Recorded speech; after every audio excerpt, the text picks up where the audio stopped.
programs are lifelines, urban mayors across the country. Congressman Richie Neal. Thanks, Mr. Mayor.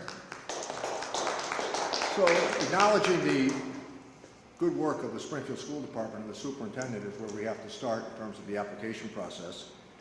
And the mayor's commitment, as he noted, to the idea of reducing the carbon footprint, which is something we all ought to be able to agree on. This announcement comes from the United States Department of Environmental Protection. It's just about $10 million to buy buses, electric vehicles.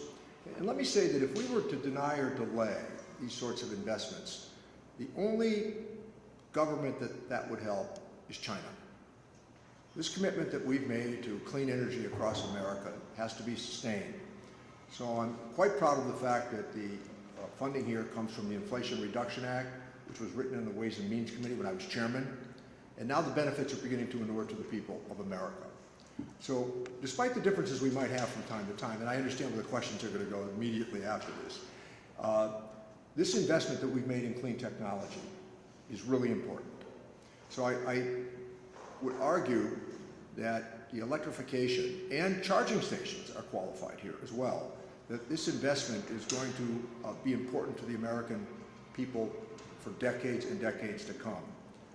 Yesterday, a Chinese company, as it relates to technology and information, they challenged NVIDIA, essentially, with artificial intelligence.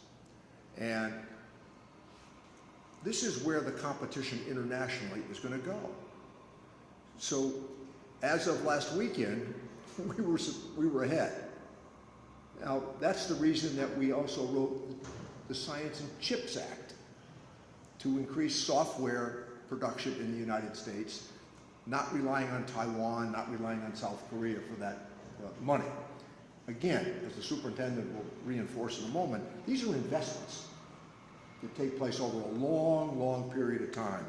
And this is a really good investment for the people of Springfield. So to the mayor's leadership and to the superintendent's leadership, I think that's what counts. And I know where the questions are going when I'm done with this. I'm ready. Thank you. We'll be ready to take those questions. And now our Superintendent Dr. Sonia Denal.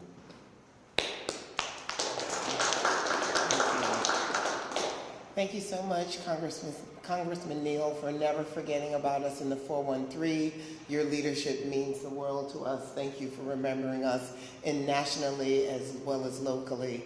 And of course, our education mayor, Mayor Dominic Sarno, always putting the children of the city first. I can say that emphatically, always putting the children of the city first.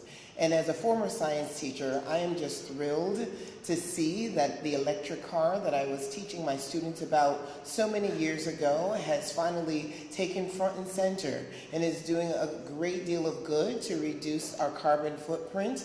As those of us here who enjoy living on this beautiful planet, we know that doing what we can to reduce emissions is critical. Removing CFCs from the atmosphere, reducing smog and all the other pollutants. Not only are we leaving our beautiful country and world for our students to live in, as we educate them about their responsibility to the environment, this type of support, this type of grant allows us to make it very real to them.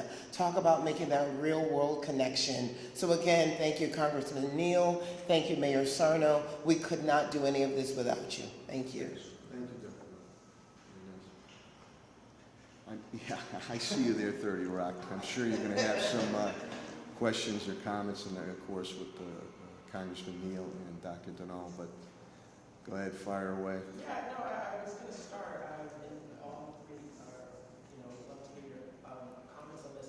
We know that last week 2 electric school buses went up in flames in Wilbraham. Any concerns when we had that story? People reached out. They were concerned about electric school buses. What do you say to those concerns? Again, there's always precautions that are taken. We have electric buses that the PVTA, Sandra Sheen runs, and we had no issues whatsoever. Again, I don't know what specifically occurred out at Wilbraham with that bus situation, so I'm not going to comment further on that. But PVTA has run electric buses for a number of years, thanks to the efforts of Congressman Neal on it. So when we look forward on this, this helps, again, reduce the carbon footprint. And she's a science teacher and did a great job elaborating on it. But we have not had any issues with PVTA with the electric school buses. And also, as Congressman Neal alluded to, I believe it's about 11 charging stations that come about. And we're looking to do some other charging stations also on a separate note near the riverfront area. It's a balancing act. People like electric vehicles, fine. The ones that like the conventional vehicles, that's fine too on it. So I don't know what specific situation occurred in Wilbraham, but I still think that this is important to us, and I deeply appreciate the Congressman's effort. Pat Roach will tell you, and Kathy Bono on my finance side will tell you, school busing is a big budget buster. Well over $40 million on the city side. And when you look upon that, there was an edict or legislation on the state many, many years ago that we were supposed to get full reimbursement. We've never gotten any reimbursement whatsoever. So this might help us as far as cutting down that budget buster. Also might give us a little bit of leverage also. But let me turn it over to, and if Congress wants to speak on it, or Dr. Donnell on it. Yeah, and as I add to that, just a quick question. We know that the president has talked about cutting down federal loans and grants. I've noticed that. Yeah, there's something in the AP this morning. Yeah. Folks were right on it this morning too, right? I mean, what do you have concerns that this will get carried through, that this investment that we talk about will be halted in its steps? This will be carried through. And I think clearly that there's a series of challenges here, but I've been an opponent of presidents, Democrat and Republican, that have tried this. By way of credential, I challenged Bill Clinton over the line item veto, and he was a close then and now pal of mine. And this goes back to an argument that Richard Nixon had about the ability to impound spending. So this, staff informs me this morning, was not really a challenge of impoundment as much as it was an alert, something along those lines, a pause. And I assume that this is more of getting attention. But we'll win a court case on this, and all of a sudden in the Inflation Reduction Act, which has $1.2 trillion of tax credits, these are in the marketplace already. These are being sold in the open market spot. And coupled with the fact that on the infrastructure bill, everywhere you go, there's an infrastructure project right now because the money has been going out the door. And I think as it relates to the CHIPS Act, those investments have been made.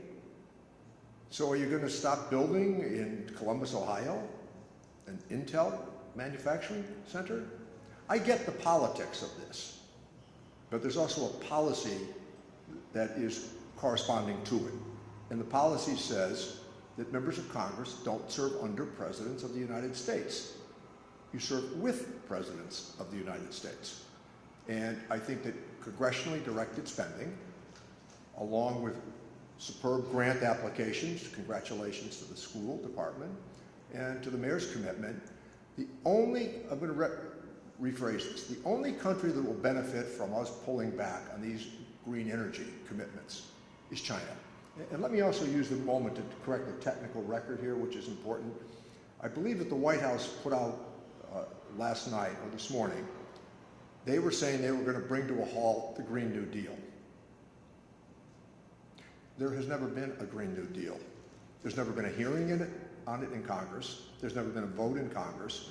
The Inflation Reduction Act, which I helped to author with Mike Thompson and Roe Blumenauer as members of Congress, that's legislation. So I think that there was a bit of a facade that was constructed over this. We're going to get rid of the Green New Deal. There is not legislation called the Green New Deal.